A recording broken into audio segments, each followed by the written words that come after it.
ఫిరాయింపు ఎమ్మెల్యేలపై hot comments చేశారు BRS working president KTR. ఫిరాయింపు ఎమ్మెల్యేల విషయంలో పీసీసీ చీఫ్ అప్రూవర్గా మారారు అని అన్నారు. ఫిరాయింపు ఎమ్మెల్యేలపై వేటు వేయడంలో ఆలస్యం ఎందుకు అని ప్రశ్నించారు. కొందరు ఏ పార్టీలో ఉన్నారో చెప్పుకోలేని దురవస్థలో ఉన్నారు అని అన్నారు. గద్వాల్ ఎమ్మెల్యే బీఆర్ఎస్ మీటింగ్లకు ఎందుకు రావడం లేదు అన్నారు. కాంగ్రెస్ కండువా వేసుకొని బీఆర్ఎస్ లో ఉన్నాను అని చెప్పడాన్ని కేటీఆర్ తప్పుబట్టారు.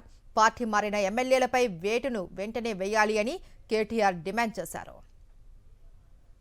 మీరు చూసే ఉంటారు, ఒక టీవీ ఇంటర్వ్యూలో ప్రదేశ్ కాంగ్రెస్ కమిటీ అధ్యక్షుడు మహేష్ కుమార్ గౌడ్ గారు అవును ఆ 10 మంది మా పార్టీలో చేరినారు అని స్పష్టంగా చెప్పారు. మరి పీసీసీ ప్రెసిడెంటే అప్రూవర్ గా మారిపోయిన తర్వాత, పీసీసీ ప్రెసిడెంట్ గారి నేరాంగీకారం చేసిన తర్వాత ఇంకా ఎంక్వైరీ ఎందుకు, ఇంకా చర్చ ఎందుకు, ఆ 10 మంది మీద వేటేయడానికి స్పీకర్ గారికి మొహమాటం ఎందుకని మేము అడుగుతా ఉన్నాం. ఆల్రెడీ సుప్రీంకోర్టులో మ్యాటర్ ఉంది. ఇవాళ కాంగ్రెస్ నాయకత్వం ఏమనుకుంటున్నది అంటే ప్రజలను, మీడియాను, కోర్టులను కూడా, న్యాయ వ్యవస్థను కూడా చిన్న చూపు చూస్తూ మేమేదో వీళ్ళతోని కొన్ని చిలిపి ఆటలు ఆడి ఏదో తప్పించుకోవచ్చు అన్న ధోరణిలో వ్యవహారం చేస్తా ఉన్నారు. ఈ జిల్లాలో కూడా ఒక ఎమ్మెల్యే గారు పార్టీ మారినారు గద్వాలలో.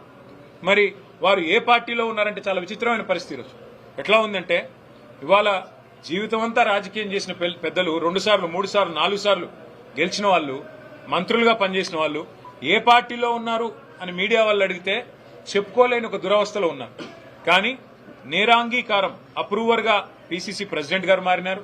అట్లాగే కడియం శ్రీహర్ గారు కూడా నేను కాంగ్రెస్ లో చేరాను అని స్పష్టంగా చెప్పారు. ఇవన్నీ ఆన్ రికార్డ్ మీడియాతోనే చెప్పారు. కాబట్టి ఇంకా ఇందులో చర్చించడానికి కానీ, తర్కించడానికి కానీ, పరిశోధించడానికి కానీ ఏమీ లేదు. వెంటనే వారి మీద వేటు వేయాలని చెప్పి మా పార్టీ తరఫున మేము డిమాండ్ చేస్తున్నాం. కోర్టు యొక్క ఆలోచనని గౌరవించాలని చెప్పి మేము విజ్ఞప్తి చేస్తున్నాం.